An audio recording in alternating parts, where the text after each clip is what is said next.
الحسين. السلام عليكم. عليكم السلام خويا. مرحبا سيدي الحسين. الله يبارك فيك. بغيت نسأل على شي أسئلة. تفضل سيدي. السؤال الأول وهو عندي دابا انا كنرعى هادشي ديال الكسيبة. نعم. يعني احنا في البادية كنديروا هادشي ديال الترحال. نعم مرحبا. وملي كيجي رمضان كيجي قاصح مع داك التحرك ديال المشيه وكذا، والنهار كله ماشي وكذا والكسيبة. نعم. حيت ما تعرف لك هي الا ما درتي لها شي بلاصه فين تحبسها ما نعم. ضروري هي النهار كامل غادي ترعى مع الحراره وتتابع. نعم. وانا تابعه في هذه نعم. النواحي ديال تطوع عرفتيها فيها الحراره بزاف. صحيح. ما شاء الله. والمشكل ديالي هو انا كان ملي كيجي رمضان فيك الوقيته ديال شهر 6 وشهر 7 كنفطر هيك الساعه حيت الحراره. نعم. وخليته حتى دابا نيت راه صايم وكنصوم دابا. واش عندي شي اثم في هذا الشيء ولا؟ نعم.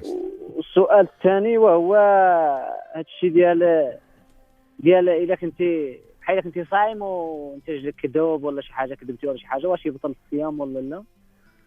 والاخر على حساب سميتو بغيت التليفون ديالك اذا كان ممكن الاخ. نعم. واخا سيدي الحسين ان شاء الله الرحمن الرحيم بقى معنا، انا نعاود نردك الاداره هما يعطوك الهاتف. اذا سي الحسين كيطرح واحد القضيه فقهيه لها ارتباط بواقع جغرافي. نعم. بمناخ قاسي. طاطا والاماكن الصحراويه عاده كنلقاو بان الناس ديالها في رمضان كيواجهوا مشقه كبيره. حنا كنحمدوا ربي ونشكروا الاماكن الساحليه كيكون المناخ نسيم عليل، ولكن المنطقه الداخليه كتكون شويه شديده.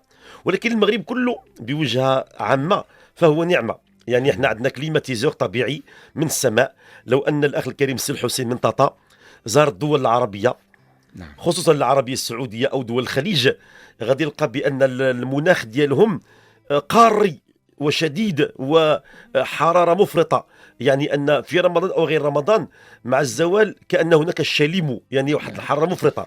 طبعا الانسان ابن بيئته كيتاقلم مع هذه البيئه، رغم ان الجيل الجديد مع هذا الترف وهذا الثروه ولات فيما مشيتي كتلقى الكليم في السياره، في البيت، في الدكان، في اي مكان.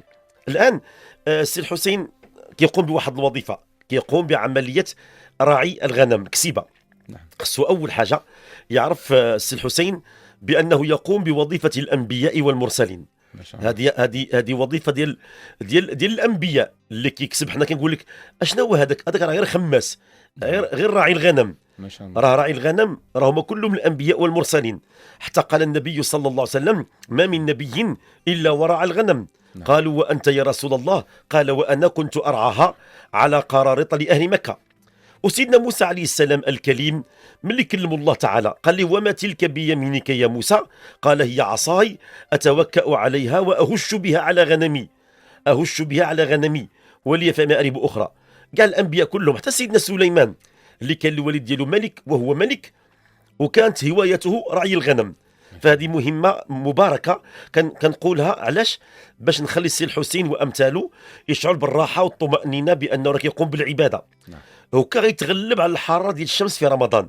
في رمضان حقيقه الكسيبه كتبغي تتحرك بسرعه وخصها لابد ترعى والراعي يتبعها. كتكون الشمس حاره، هو كيضطر انه ربما لا يطيق حراره رمضان، قد يفطر. هنا فسيدي محمد، متى يفطر الصائم اذا واي درجه من المشقه؟ نعم. انا غادي نعطوا واحد الحكم يعني عام باش نقدروا ننزلوا على جميع المناطق، لان دابا الحسين تيتكلم على طاطا ومحقول لانه هو المكان اللي تعيش فيها. كاين اماكن اخرى وربما كان واحد الفتوى ديال راه نزلتها يعني محرره في اوروبا اللي تيصوموا يعني تقريبا نقول لك 20 ساعه حتى 22 20 ساعه. كاين 22 ساعه ما شاء الله في القطب الشمالي. نعم، القطب الشمالي وفي بعض المناطق يعني في كندا. وجاتني اسئله يعني من فنلندا وهذا. يعني الشمس كتغرب ساعتين. نعم يعني وكاين في اوروبا تيوصلوا حتى ل 19 ساعه. نعم. 19 ساعه يعني 19 ساعه ونص. اذا اولا نعرفوا شنو هي المشقه باختصار، لان المشقه عند علمائنا نوعان. يعني المشقه اللي ما تيقدرش، شنو هي المشقه؟ ما تيقدرش الانسان يتحمل واحد التكاليف شرعيه، تقول لي يصلي ما تيقدش، تقول لي يصوم ما يقدش، ما يحش الى اخره. العلماء تيقول لك المشقه على نوعين. كاين المشقه اللي يقدر يتحملها الانسان مطاقه. وعلاش تسمى التكليف؟ لان فيه كلفه. الانسان ملي تيصلي في جهد زائد. في جهد، لان الانسان ملي تيتوضا راه ماشي مرتاح، تينوض من النعاس وتيتوضا كاين مشقه، تتصلي راه كاين مشقه، تتصوم كاين مشقه، تتحج راه تتمشي والسعي والطواف كاين مشقه، ولكن هذا الشيء تيقدر يتحمله الانسان، لا يصيبه ضرر، يطاق. يطاق، لا ضرر في بدنه ولا في صحته ولا في عرضه الى اخره. ثم تيشبهوه بحال العمل، الانسان تيمشي للعمل تيخدم تيرجع. ياكل بعرق جبينه. اذا هذه المشقه ما تنتكلموش عليها، خصو يصوم الانسان. لو كانت الحراره مثلا في اي مكان ما مثلا وقدر يصوم مثلا، لان ما غنتكلموا مع سيدي الحسين ماشي اي واحد في طاطا يعني غادي يفطر، يقدر مثلا يصوم. ممكن الناس مثلا الانسان تيمشي في العمره في السعوديه كاينه في بعض الاحيان 50 درجه الحراره وتيصوموا تيقدروا يتحملوا. لكن تيقول لك العلماء الا كان مثلا واحد العمل اللي ما تيقدرش هي الانسان عمل تيكسب منه الرزق ديالو وما تيقدرش يصوم، تصيبه واحد المشقه كبيره جدا، بمعنى الا صام اما غادي يمرض او غيتعرض يعني للضرر.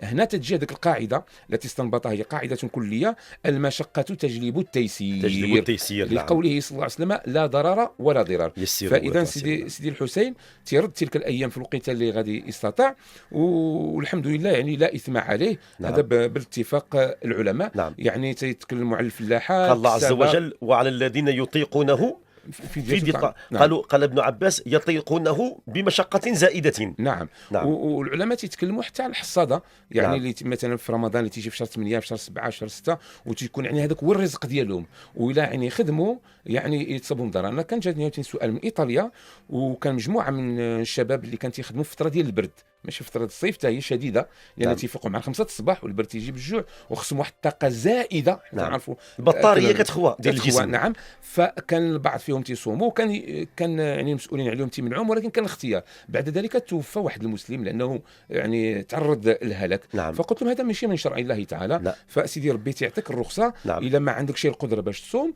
فتتجي الرخصه. دابا هذا الصيام اصبح قاتلا له. نعم. والصيام اصلا جاء لكي يربي في قلوبنا التقوى، ثم اعطى صوره لعلكم تتقون. يعني اعطى صوره اخرى، يعني ماشي هذا هو الدين ديالنا. نعم. لان ما يقولش شي واحد انا ما عندي غرض يعني بالناس ولا بالكفار، لا. النبي صلى الله عليه وسلم قال: ليعلم اليهود ان في ديننا فسحه. نعم. كان يتكلم يعني مع الصحابه ومع عائشه رضي الله عنها باش يعرفوا الكفار والناس يعني اللي تيخالفونا ان الدين ديالنا مبني على اليسر، في نعم. تحبيب، لان الاسلام جاء رحمه للعالمين. سيدي الحسين تيسال: واش الكذب يبطل الصيام؟ لا يبطل الصيام. نعم. الكذب ما كاين شيء تلازم.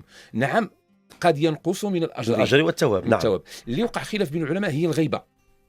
الغيبه واش تبطل الصيام ام لا؟ عند بعض العلماء يعني من اهل الله ومن السلوك تيقول لك يعني تبطل الصيام، لكن الراجح عند الفقهاء انها لا تبطل الصيام، ولكن يرتكبوا اثما. نعم. ماشي معنى انها ما تتبطل شيء الصيام راه ما عنده شيء الاثم، لا، عنده الاثم ديال الكذب. نعم. بحال واحد مثلا تيصلي ويرتكب كذا وكذا من المعاصي فصلاته صحيحه. علاش نقول هذا الكلام؟ كاين بعض الناس الان تيجوا معنا مثلا من الحج قد يرتكب خطا من الاخطاء، الانسان ماشي ليس معصوم. نعم. ماشي ليس معصوما. فاذا تيجي تيقول له ما عندك حج انت.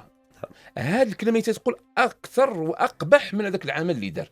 لان هذا دخلتي في اختصاص ديال الله سبحانه وتعالى. ما عندك شيء حج، هذا الشيء راه الله سبحانه يتكلم فيه، هو اللي تيعرف واش الصلاه مقبوله ولا مقبوله، واش الحج مقبول ولا مقبولش. حتى الفقهاء ملي تيتكلموا في عبادات ما تيدخلوا شيء في القبول ولا في يعني في عدم القبول، تيدخلوا في الصحه او في البطلان. نعم. صليتي صلاه بلا وضوء تنقول لك صلاه باطله. علاش؟ لان الوضوء شرط من شروط صحه الصلاه، ولكن واش مقبوله مقبوله شيء علم ذلك عند الله تعالى. شي واحد شي مره سيدي الطيب عطاه شي واحد شي فلوس يعني وردهم ليه بواحد الشكل ماشي فيه ادب، يعني بشكل يعني فيه قله الادب، مجمعهم وقال يعني او عفوا ماشي هذا المقصود، يعني صلى واحد الصلاه بسرعه. نعم. ان شاء الله باختصار صلى واحد الصلاه بسرعه. فجاء عنده واحد رجل صالح شافه قال ليه: الله يجزيك بخير، واش انت الا عطيتي شي واحد شي قدر ديال المال وردهم لك هكذا بسوء الادب، يعني يجمعهم لك وعطاهم لك، تقبلهم ولا ما تقبلهم شيء؟ فقال لي: الا كان بحالك يقبلهم، اما الله سبحانه وتعالى كريم. لا اله الا الله.